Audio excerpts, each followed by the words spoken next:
when I was asked to say some words and to mark the 30th anniversary of Rabbi Luban's Rabbanus in Edison, I jumped at the opportunity because I feel such a personal debt of gratitude to Rabbi Luban, and this is a small way of maybe paying for the countless hours that he has given me over the years.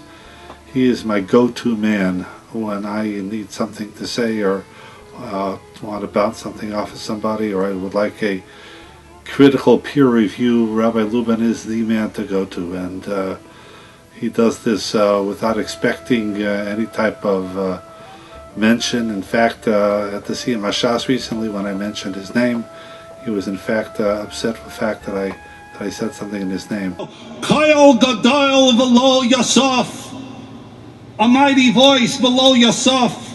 Rashi says that the words below Yosef means that the voice never stopped. But where is that voice? Have you heard it?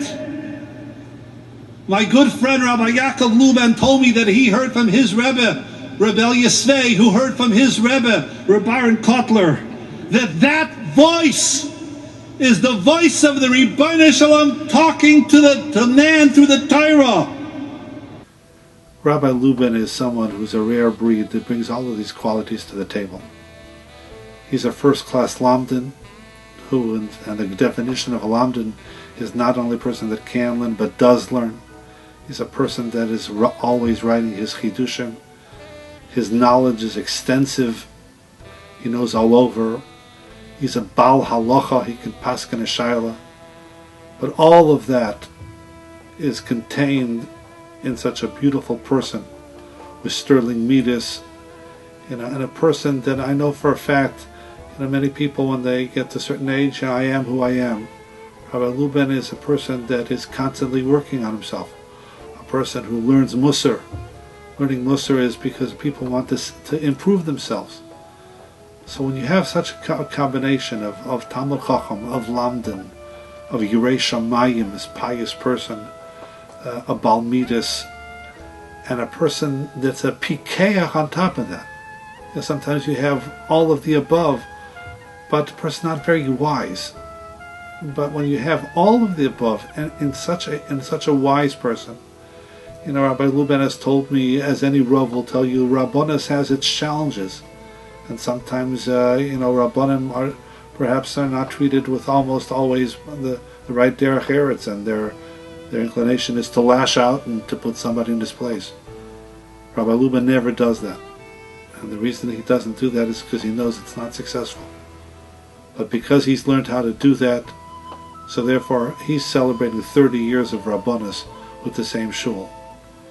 That indeed is a rare person.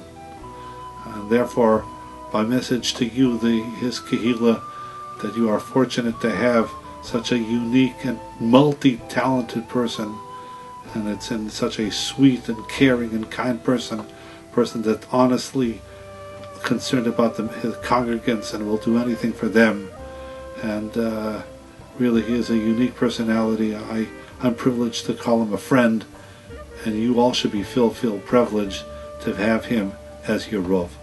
I'm sorry I'm not with all of you tonight in honor of the Rabbi. The Rabbi is, Baruch Hashem, blessed with many friends, many good friends, and he's admired by everybody. I know your Rabbi since he was in the yeshiva days, and he always grew and grew and grew. He grew in stature, grew in giving for others, always ready to help other people. And it's really my bracha. He should continue in his ways, the way he treats people, the way he admires people, but he can do for the Kehillah. I'm very happy pleased to see that the Kehillah are honoring him, which he deserves so much. He's known in all fields, in all areas. His devotion has no limitations. He's zeicher to continue and have a lot of nachas and simchas together with your Rabbi. Amen.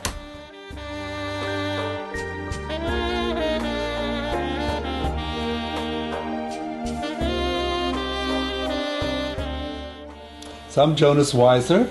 And I'm Clara Weiser. Hi, I'm Lori May. And I'm Leslie May.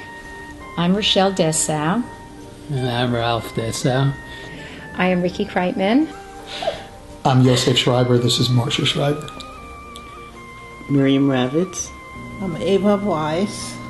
This is Aryeh Zinkin. I'm Shelley Zinkin. My name is Barbara Kessel. Hi, I'm Susie Wolf. My name is Alan Kessel. Hi, I'm Barry Wolf. Rabbi Dr. Bernard Rosenberg. This is Rachel and Myron Gorell. Mark and Lynn Hanfling. Asaf and Penina Shmuel. I'm David Moss. I'm Phyllis Reese, and we've been living here for 25 years. And my name is Gedalia Reese. I've been living with Hardia for 25 years. And we've been here for 7.5 years. We've lived in Edison for 10 years now, going on 11. We first moved to Edison about 17 years ago. We have been living in Highland Park, Edison for 19 years now. We've been in Edison for 23 years. We've lived here for about 25 years. I think we've been here 30-some years. And we've been living here for 34 years. I moved here in 1977. I'm living in the community 36 years. And I've been living in town for 40 years. And we've been living here since 1965. And I grew up in this town. So we moved here about 25 years ago, I think. And we lived in Detroit. We went to Rabbi Drucker Shul in Detroit. And when we were moving here, we were really sad to move from Detroit. He said to us, don't worry, you'll be okay. You'll go to Rabbi Luban Shul, you'll find him, and you'll be okay there. And he was absolutely right. More than okay. We met Rabbi Luban, and it really made a very big difference in our lives. I'm Jeffrey Berg, and I was on the Rabbi Search Committee back 30 years ago. My name is Israel Rifkin. I was also on the original search committee some 30 years ago. My name is Mark Epstein. I definitely was not an officer, a director, or anything else of the shul. My name is Mel Barinholtz. I was on the search committee. In fact, this was, I think, the one and only committee that I was ever asked to serve on. I'm Harvey Atlas. I was on that committee. As a matter of fact, I served with Jeffrey Berg and Israel Rifkin as Gabbai. I had a general concern about the level of the religiosity in the synagogue, that the rabbi be an excellent example, be learned. Well, we moved in 1980, and we had about really 40 families. We were still davening in the gym. I remember when I first arrived to this community, it's before Rabbi Luban, the president was not a Shomer Shabbos, and I found that very distressing and so much frightening. And what I wanted to do is, it was very important that I wanted to see that we would hire a rabbi who would help grow our community. We all probably individually know of personal anecdotes where Rabbi Luban has been involved with us and helped us. But what we don't realize is that this is going on all the time, and it's only occasionally that you are personally involved or you know someone who's personally involved, and then you find out how much he's doing. The other thing I was interested in is somebody who'd give a good shiur, and I don't think you'll find anybody who gives a better shiur than Rabbi Luban. Rabbi Luban has turned out to be a posek of renown and of repute, very respected. And I think, in the original search committee, there was no way we could have measured that kind of dedication. All I know is I'm not even sure when the vote took place. I know I went to Israel, and when I came back, Rabbi Luban was the rabbi. Whenever there's a vote on his contract, it's always passed unanimously. It was the best thing that we ever did, is to hire him 30 years ago. I think they're the greatest Rav and Rebbitzin we could have had. He came that first Shabbos was Yitzi Shalom Zachar. And everyone was saying, who's the Rav, who's the Rav? And everyone kept pointing, it's the redhead at the window. And I was thinking, wow, this is going to be a nice relationship because they have little children and maybe eventually I'll have them in my class, which I did. And I met Fagi. I walked over when she moved in. She lived on Grant Avenue at the time. So I walked over, I was a stay-at-home mom, and I knocked on the door to introduce myself, and she invited me in. And I hesitated and I said, no, I really can't. And I showed her my Shmuley, who was 2 years old, and he was a very Leibedik child. And I said, I'm sorry, I can't go in, you're renting the house, I don't know what my son's going to do. So she goes, no, come look at my family. And Sholi and Etty were sitting on top of a piano.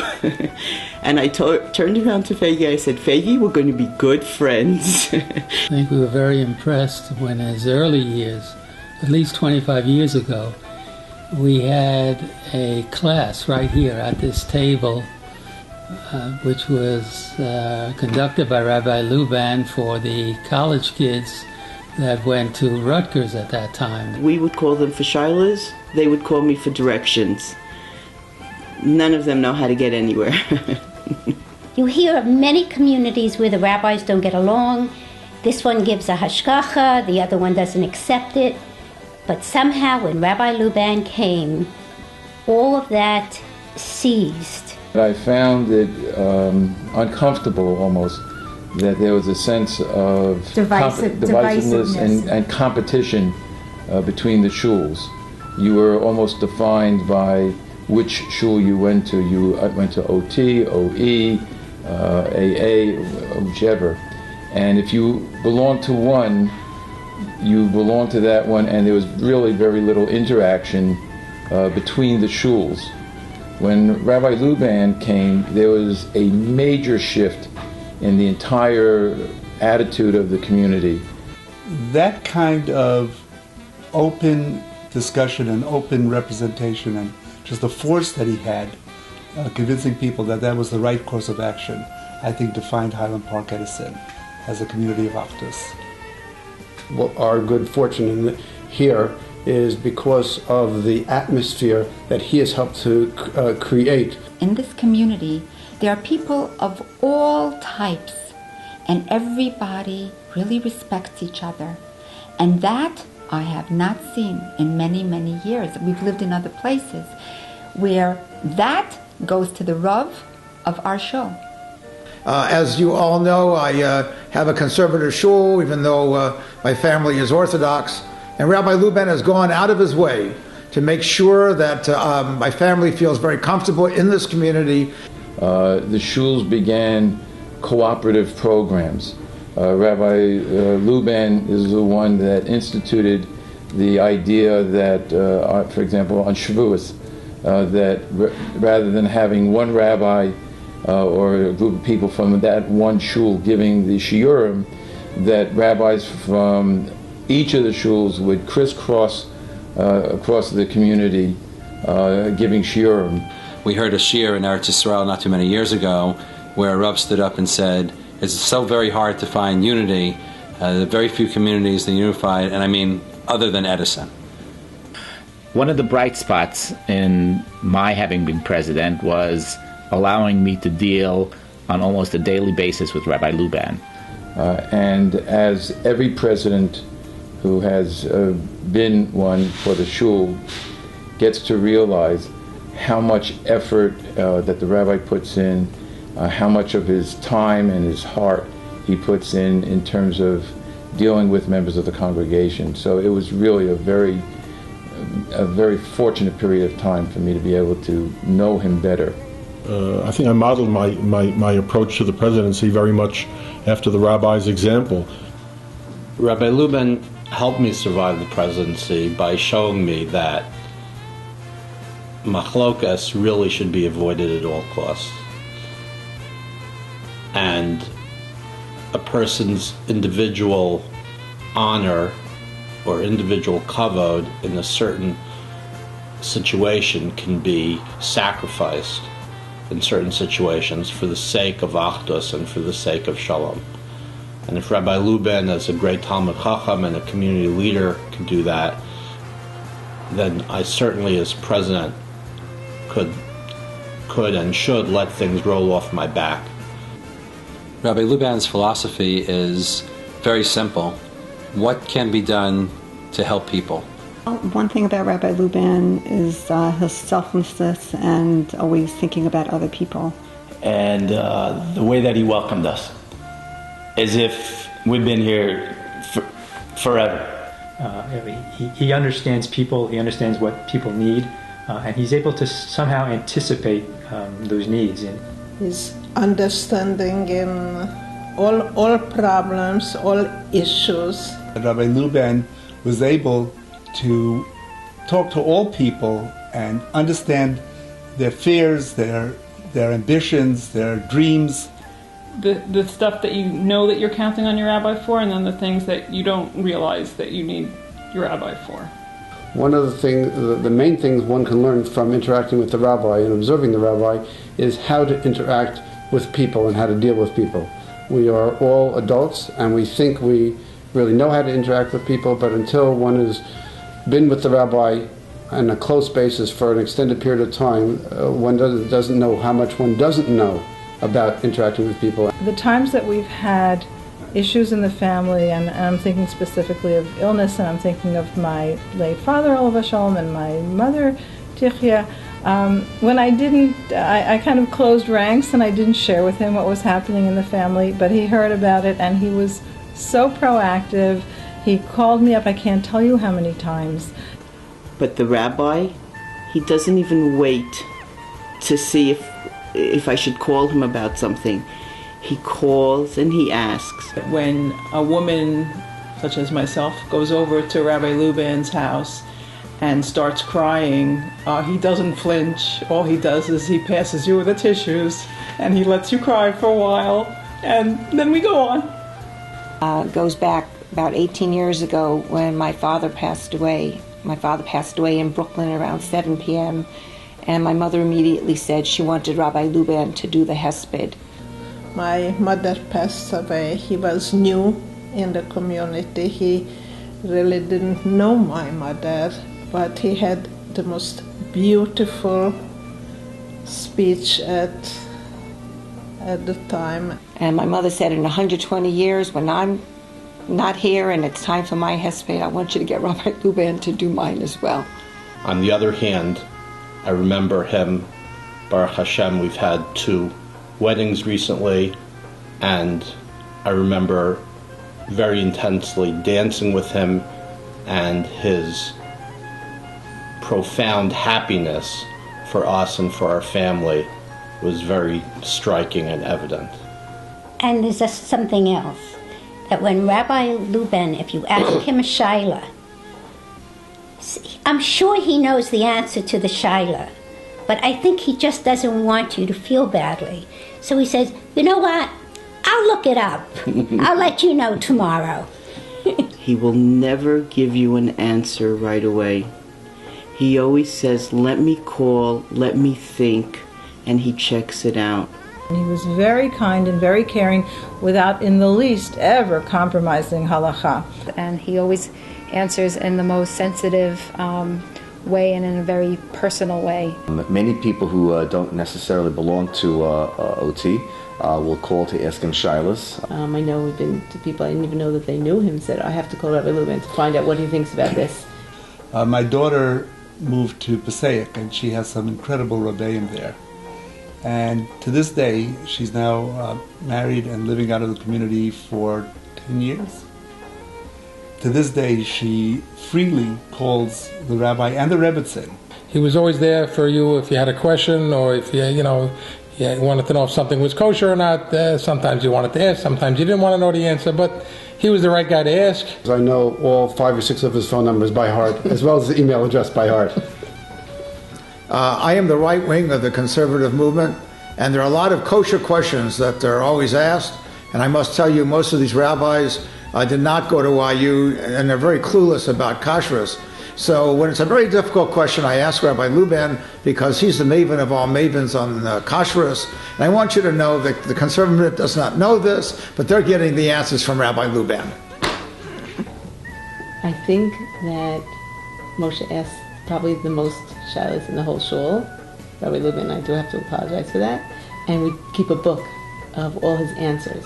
Like, okay, any problem we're going to have, we can call him and he'll figure it out. It's not always so simple, but he'll have the answer for us. He was there at all times, at all hours.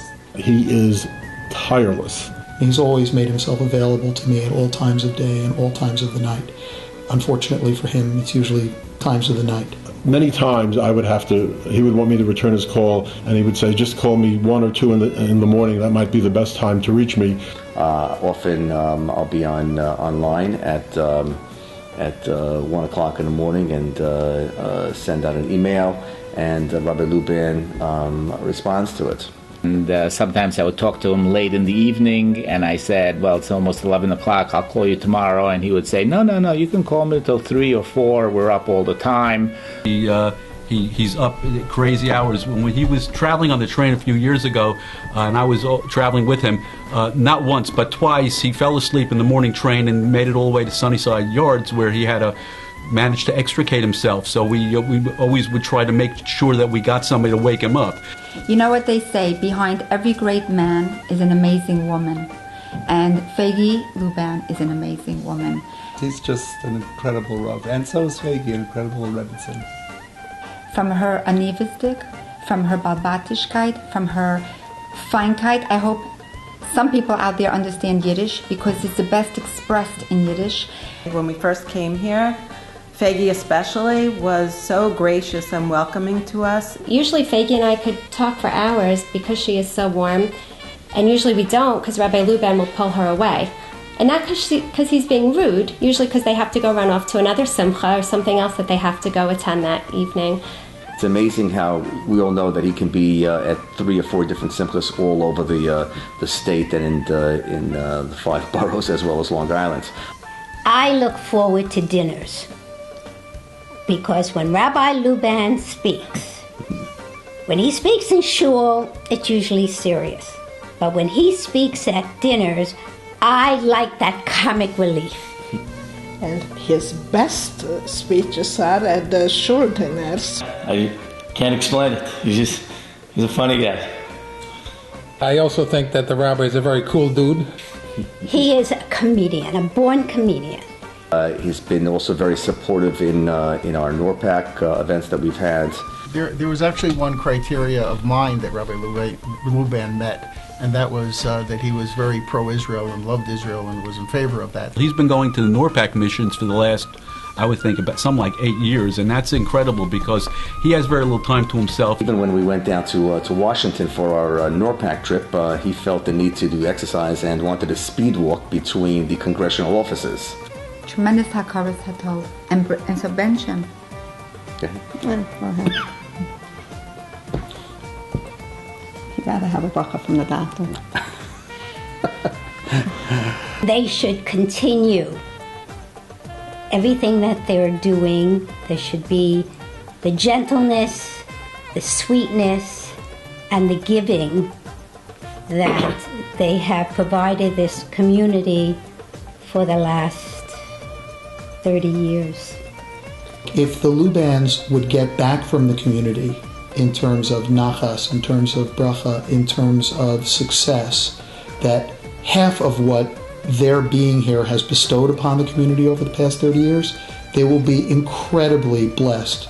I would only like to tell him that he has everything. He and the Rebbitzin should be incredibly proud of the first 30 years. Well, he definitely has to keep going and being around because I certainly need him and my kids need him.